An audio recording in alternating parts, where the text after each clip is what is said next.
Isang simpleng lalaki mula Hong Kong ang dumating sa Rome para tumulong sa isang maliit na restaurant na unti-unting sinisira ng isang makapangyarihang sindikato. Sa unang tingin, mukha siyang probinsyanong walang alam at madaling takutin. Pero hindi alam ng mga gangster na ang lalaking kanilang minamaliit ay isang bihasang martial artist na kayang magpabagsak ng maraming kalaban ng mag-isa. At nang hamunin siya ng isang world-class fighter sa mismong Colosseum, doon magsisimula ang isa sa pinakamatinding laban sa kasaysayan ng martial arts. Ito ang kwento ng Way of the Dragon. Nagsisimula ang kwento sa Rome, Italy, kung saan may isang maliit ngunit masayang Chinese restaurant na pagmamay-ari ni Chen, Qinghua at ng kanyang tiyuhing si Wang. Para sa kanila, hindi lang basta negosyo ang restaurant. Ito ang kanilang kabuhayan, tahanan ng kanilang mga empleyado, at bunga ng kanilang matagal na pagsisikap. Ngunit biglang nagbago ang kanilang tahimik.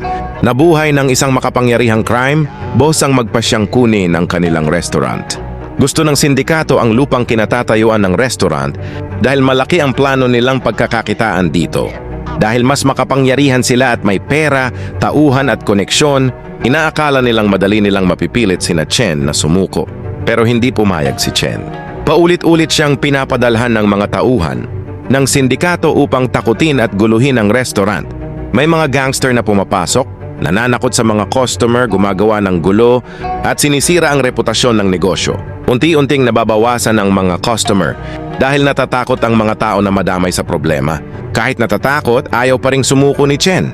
Dahil wala na siyang ibang malapitan, humingi siya ng tulong sa kanyang tiyuhin sa Hong Kong. Umaasa siyang may maipapadalang taong kayang tumulong sa kanila laban sa mga gangster. At dumating nga ang tulong. Ngunit hindi ito ang inaasahan ni Chen. Isang batang Chinese martial artist mula Hong Kong ang dumating sa Rome. Ang pangalan niya ay Tang Lung. Sa unang pagkikita nila, hindi agad naging maganda ang impresyon ni Chen.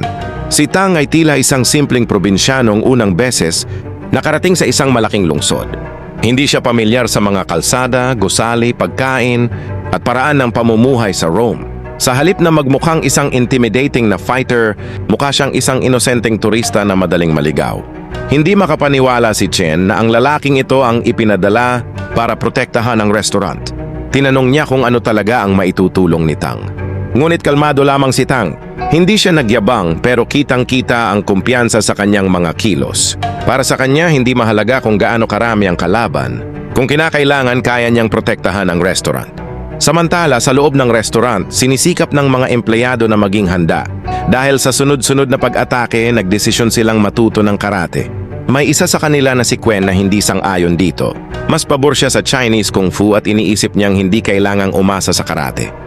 Nang mapansin ni Tang ang pagtatalo nila tungkol sa martial arts, sinabi niyang hindi dapat maging sarado ang isip ng isang mandirigma. Para sa kanya, walang saysay ang pagmamataas sa isang partikular na estilo. Kung may teknik na epektibo, gamitin ito.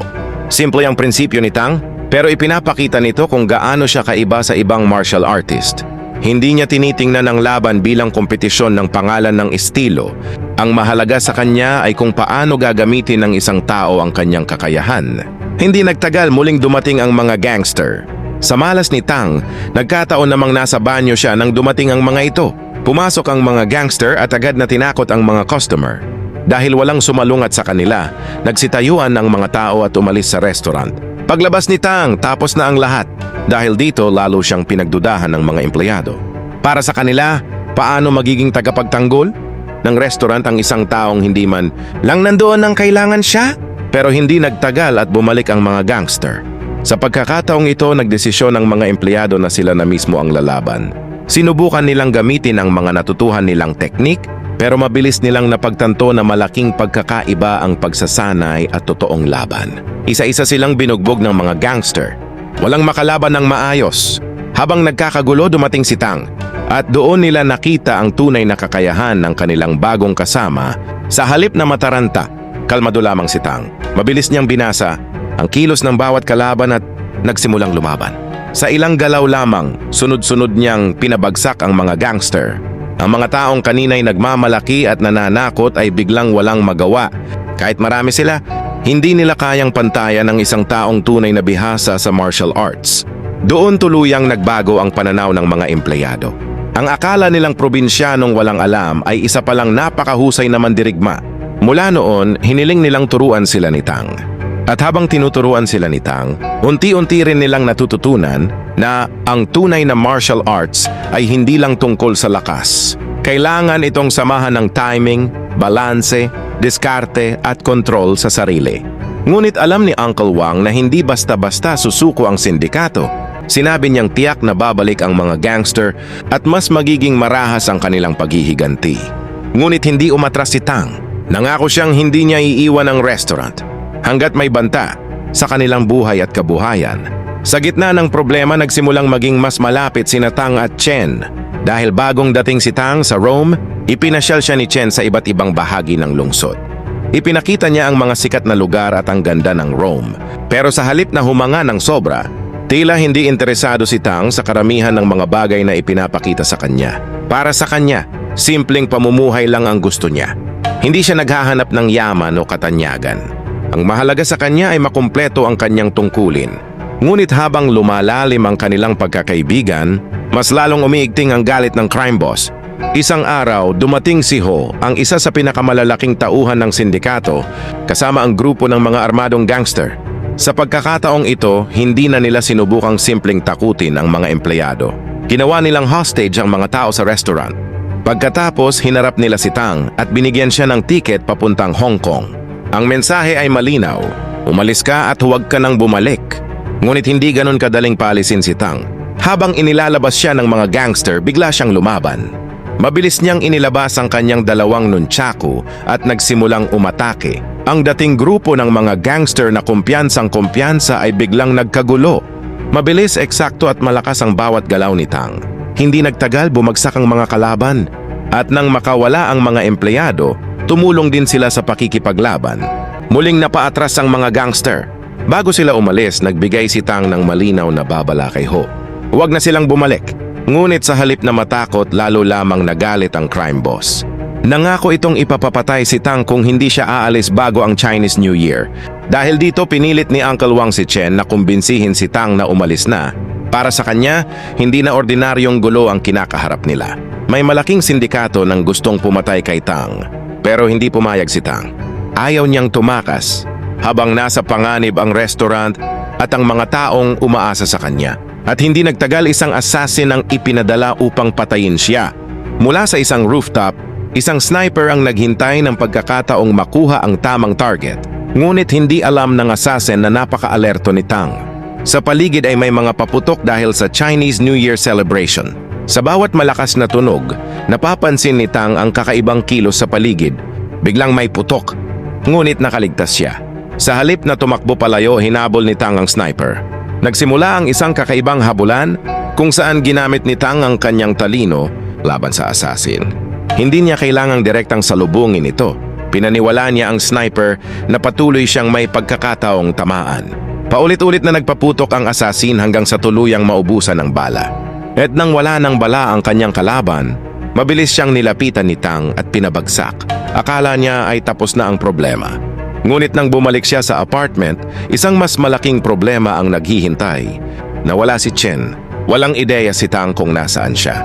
Dahil alam niyang gustong gamitin ng sindikato si Chen bilang panakot, agad niyang inisip na maaaring dinukot ito ni Ho. Hindi na siya nag-aksaya ng oras. Kasama ang mga empleyado, nagtungo siya sa headquarters ng crime boss. Doon sumiklab ang isa na namang malaking laban. Sunod-sunod na dumating ang mga tauhan ng sindikato, ngunit isa-isa rin silang bumagsak sa harap ni Tang at ng kanyang mga kasama. Sa huli, nakaharap nila ang mga pangunahing tauhan ng sindikato. Nagbigay muli si Tang ng huling babala. Iwanan na nila ang restaurant. Ngunit bago pa tuluyang matapos ang problema, dumating ang isang telegrama para kay Tang. Tinatawag na siyang bumalik sa Hong Kong. Malinaw na kailangan na niyang umalis. Ngunit hindi pa rin niya kayang iwan ang restaurant habang may panganib pa. Samantala, alam ng crime boss na hindi sapat ang karaniwang mga gangster para talunin si Tang. Kaya naghanap siya ng mga mandirigmang kayang makipagsabayan sa kanya. Kumuha siya ng 2 eksperto sa karate, isang Japanese at isang European fighter. Ngunit may mas malaking pangalan pa siyang inilaan para kay Tang, isang world-class martial artist na si Colt. Para sa crime boss, si Colt ang maaaring maging katapat ni Tang. Kasabay nito, gumawa si Ho ng panibagong plano. Inanyayahan niya ang ilan sa mga empleyado sa isang liblib na lugar at nagpanggap na gusto niyang makipagkasundo. Akala ng grupo maaring tapos na ang gulo, pero pagkadating nila ron, ambush pala ang naghihintay. Biglang umatake ang dalawang martial artist. Hindi handa ang mga empleyado at mabilis silang natalo. Ngunit bago sila tuluyang mapabagsak, dumating si Tang. Muli nagsimula ang isang matinding laban. Ginamit ni Tang ang kanyang bilis at kakaibang galaw upang harapin ang dalawang eksperto. Ngunit habang nakikipaglaban siya, may mas malaking plano si Ho. Gusto niyang ilayo si Tang sa grupo. At nagtagumpay siya. Dinala niya si Tang sa isang lugar na magiging pinakatanyag na bahagi ng laban ng Colosseum. Doon naghihintay si Colt. Samantala, naiwan ang mga empleyado at ang dalawang martial artist. At habang abala si Tang sa kanyang sariling laban, isang mas malagim na pagtataksil ang nangyari. Nalaman na si Uncle Wang ay may sariling plano. Hindi pala siya tunay nakakampi ng restaurant. Dahil sa kasakiman, gusto niyang ibenta ang restaurant sa crime boss at makakuha ng malaking pera. Gusto niyang matapos na ang problema para makauwi siya sa Hong Kong na mayaman, kaya pinagtangkaan niyang patayin ang mga taong kasama niya. Sa kabilang banda, nagsimula na ang pinakamahirap na laban ni Tang. Tanglong laban kay Colt. Sa unang tingin pa lamang makikita ng ibang klase si Colt. Hindi siya ordinaryong gangster. Isa siyang mandirigmang may napakataas na antas ng kasanayan. Sa loob ng Colosseum, nagsimula ang laban. Unang nagpalitan ng mabilis na suntok at sipa ang dalawang mandirigma. Sinubukan ni Colt na dominahin si Tang gamit ang kanyang lakas at bilis. Ngunit hindi nagpapadala si Tang. Pinag-aaralan niya ang bawat galaw ng kanyang kalaban. Habang tumatagal ang laban, mas nagiging brutal ito. Pareho silang nasusugatan. Pareho silang napapagod. Pero walang gustong sumuko. Sa isang bahagi ng laban, tila si Colt ang may kontrol. Ngunit unti-unting nababasa ni Tang ang kanyang pattern. Gamit ang kanyang kakaibang footwork at timing, nakahanap siya ng pagkakataong makabawi. Naging mas mabilis ang mga galaw ni Tang. Mas naging agresibo ang kanyang mga atake. Hanggang sa tuluyan niyang maibalik ang laban sa kanyang pabor. Sa huli, natalo niya si Colt. Ngunit imbes na basta patayin ang kanyang kalaban, ipinakita ni Tang ang respeto sa isang tunay na mandirigma. Alam niyang lumaban si Colt ng buong tapang. Kaya inalok niya itong sumuko at mabuhay, ngunit hindi tumanggap si Colt ng awa. Pinili niyang ipagpatuloy ang laban. At dahil dito, napilitan si Tang na tapusin ang laban. Isang mabigat na sandali para kay Tang dahil hindi niya gustong pumatay. Ngunit alam niyang wala na siyang ibang pagpipilian. Matapos talunin si Colt, agad na hinabol ni Tang si Ho. Hindi pa tapos ang lahat. Pagbalik nila sa lugar kung saan naganap ang ambush, nakita nila ang crime boss. At doon nagkaroon ng isang malaking twist. Walang pakialam ang boss kung sino ang kanyang mga tauhan. Nang hindi na niya kailangan si Ho, binaril niya ito. Pati si Uncle Wang, na nagtaksil sa sarili niyang mga kasama para sa pera, ay pinatay rin ng crime boss. Sa huli, walang napala si Wang sa kanyang pagtataksil. Dumating naman si Chen kasama ang mga pulis. Nang subukan ng crime boss na patayin si Tang, mabilis siyang napigilan at tuluyang inaresto. Sa wakas, tapos na rin ang laban. Hindi na kailangang ipaglaban ng restaurant ang kanilang negosyo. Wala na ang mga gangster. Wala na ang banta.